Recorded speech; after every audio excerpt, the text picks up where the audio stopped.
नमस्कार दोस्तों। तो आज के इस वीडियो में हम क्षेत्रमिति का एक और फार्मूला पढ़ेंगे जो कि बेलन के बारे में होगा। ठीक है, तो इस वीडियो में हम बेलन का वक्र पृष्ठ क्षेत्रफल, पूर्ण पृष्ठ क्षेत्रफल तथा आयतन का फार्मूला जानेंगे कि क्या होता है और कैसे आता है। ठीक है, तो सबसे पहले बेलन बनाते हैं। जैसा कि आप लोग जानते हैं बेलन का आकृति क्या होता है। आपने अपने घरों में सिलेंडर तो देखा ही होगा, गैस वाला, वो बेलन के आकृति का होता है, इसीलिए उसे हम सिलेंडर कहते हैं। सिलेंडर इंग्लिश हो जाता है बेलन का। ठीक है, ये हमने बेलन बनाया। अच्छा, इसका त्रिज्या मान लीजिए आड़ है और नीचे आधार में जो वृत्त है उसका भी त्रिज्या आड़ है। ठीक है, एक बात और देखिए, क्योंकि दोनों का त्रिज्या एक है इसीलिए हम इसे क्या कहते हैं, समबेलन भी कहते हैं। अगर त्रिज्या अलग अलग होता तो उसे हम समबेलन नहीं कहते, लेकिन त्रिज्या ऊपर का और नीचे का सेम है इसीलिए इसे हम समबेलन भी कहते हैं। समबेलन, समबेलन का इंग्लिश होता है राइट सर्कुलर सिलेंडर। राइट मतलब कि अगर इसको इससे मिलाए तो 90 डिग्री बनेगा। ठीक है, तो त्रिज्या आड़ मान लेते हैं, इसके ऊंचाई हमें h दे दिया। ठीक है, ऊंचाई दे दिया h।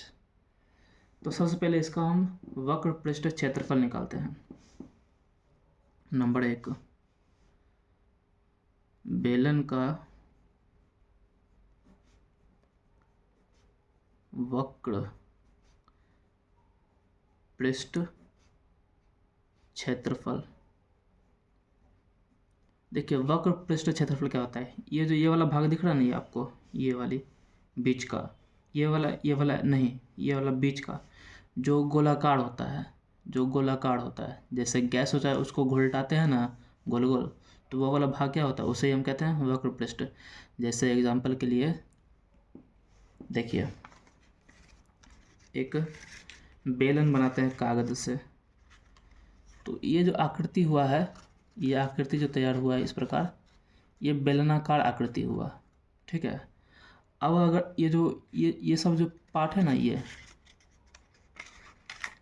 तो इसका ये वाला पार्ट क्या हुआ, इसे कहते हैं वक्र पृष्ठ क्षेत्रफल।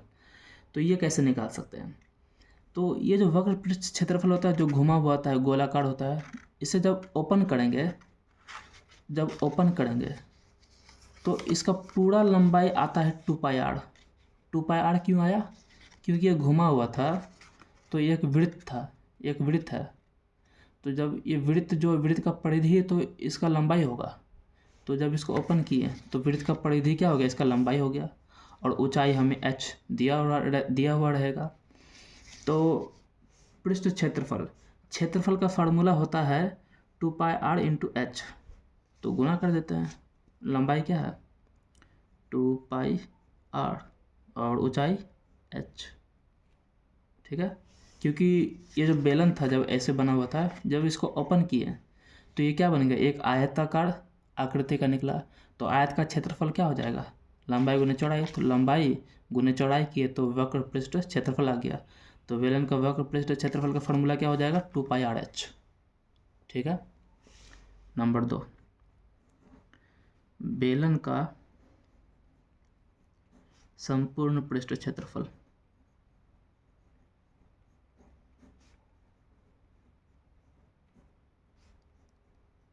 संपूर्ण पृष्ठ क्षेत्रफल क्या है, ये जो वक्र पृष्ठ है इसका क्षेत्रफल प्लस ये जो आधार में वृत्ताकार आकृति है उसका क्षेत्रफल, ऊपर का जो वृत्ताकार है उसका क्षेत्रफल। तो सबसे पहले इसका क्षेत्रफल, वक्र पृष्ठ का क्षेत्रफल क्या हो जाएगा यहाँ पे 2πrh प्लस वृत्ताकार आधार का क्षेत्रफल क्या हो जाएगा, देखिए वर्गाकार है, वृत्ताकार है, वृत्त का क्षेत्रफल क्या होता है πr², त्रिज्या है r, तो क्या हो जाएगा πr² प्लस ऊपर का भी क्षेत्रफल क्या हो जाएगा πr²। तो 2πrh प्लस πr², 2πr²। अब क्या करते हैं, 2πr कॉमन ले लेते हैं, तो अंदर क्या बचेगा, h बच जाएगा और प्लस इसमें से एक r बच जाएगा। तो ये हमारा किसका फार्मूला हो जाएगा, संपूर्ण पृष्ठ क्षेत्रफल का। ठीक है, थर्ड नंबर। अब इसका आयतन निकालते हैं। बेलन का आयतन,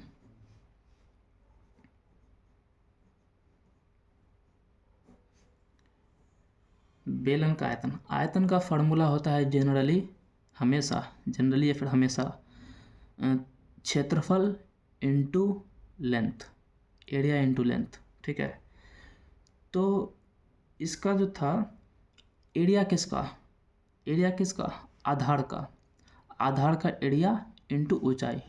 तो इस बेलन के आधार का क्षेत्रफल क्या हो जाएगा, आधार तो वृत्ताकार है, तो इसका क्षेत्रफल क्या हो जाएगा, पाई आर स्क्वायर। और ऊंचाई क्या हो जाएगा, जहाँ तक इसका आयतन जाएगा, कहाँ तक जाएगा, एच ऊंचाई तक जाएगा, तो इनटू एच। तो आयतन का फार्मूला क्या हो जाएगा, पाई आर स्क्वायर एच। ठीक है, तो वक्र पृष्ठ, संपूर्ण तथा आयतन हमने तीनों बेलन का निकाल लिया है। तो मिलते हैं नेक्स्ट वीडियो में। Thank you.